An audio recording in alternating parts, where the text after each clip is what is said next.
പണിമുടക്കിന്റെ ഭാഗമായി സംസ്ഥാനത്ത് ഒറ്റപ്പെട്ട അക്രമ സംഭവങ്ങളും റിപ്പോർട്ട് ചെയ്യപ്പെട്ടു.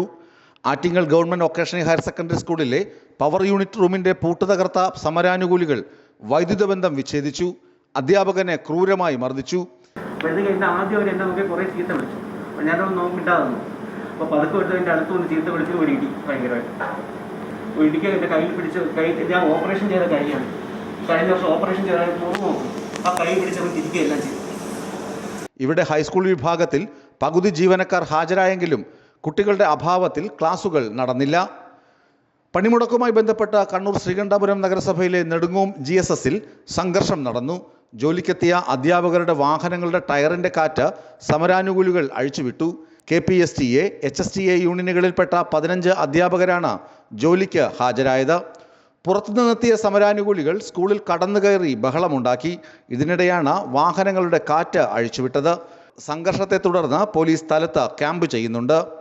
അതേസമയം Kasaragod Vellarikkundu Parappa government higher secondary സ്കൂളിൽ അധ്യാപികയെ സമരാനുകൂലികൾ പൂട്ടിയിട്ടു. രാവിലെ 10 മണിയോടെ സംഘടിച്ചെത്തിയ ഇടത് നേതാക്കളാണ് അധ്യാപിക സിജിയെ ഓഫീസ് മുറിയിൽ പൂട്ടിയിട്ടത്. പ്രധാന അധ്യാപികയുടെ ചുമതല വഹിക്കുന്ന അധ്യാപിക പ്രഭാവതിയുമായി സമരാനുകൂലികൾ വാക്കേറ്റം നടത്തി. പോലീസ് എത്തിയാണ് സിജിയെ തുറന്നുവിട്ടത്. സംഭവത്തിൽ പോലീസിൽ പരാതി നൽകുമെന്നും അധ്യാപകർ പറഞ്ഞു. അതേസമയം സ്വന്തം മണ്ഡലമായ പത്തനാപുരത്തും ഗതാഗത മന്ത്രി KB ഗണേഷ് കുമാറിന്റെ വാക്കുകൾ KSRTC ജീവനക്കാർ പാലിച്ചില്ല. ജീവനക്കാർ പണിമുടക്കിന്റെ ഭാഗമാകില്ലെന്ന മന്ത്രിയുടെ വാക്കുകളാണ് ജീവനക്കാർ ലംഘിച്ചത്. മന്ത്രിയുടെ മണ്ഡലത്തിലെ സ്വന്തം ഡിപ്പോയായ പത്തനാപുരത്തു നിന്നും ഒരു സർവീസ് പോലും ഇന്ന് നടത്താൻ കഴിഞ്ഞില്ല. ന്യൂസ് ഡെസ്ക് വിസ്മയ ന്യൂസ്.